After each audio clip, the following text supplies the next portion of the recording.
عن سعد بن أبي وقاص رضي الله عنه أن النبي صلى الله عليه وسلم قال: دعوة ذي النون إذ دعا وهو في بطن الحوت لا إله إلا أنت سبحانك إني كنت من الظالمين، فإنه لم يدع بها رجل مسلم في شيء قط إلا استجاب الله له.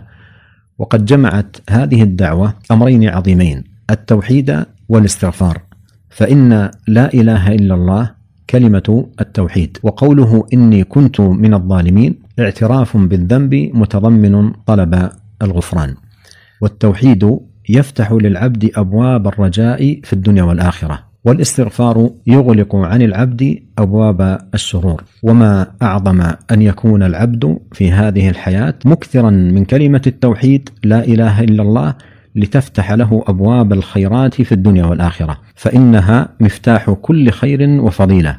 وأن يكثر من كلمة أستغفر الله لتكون مغلقة عنه أبواب الشرور. وطوبى لمن وجد في صحيفته يوم القيامة استغفارا كثيرا.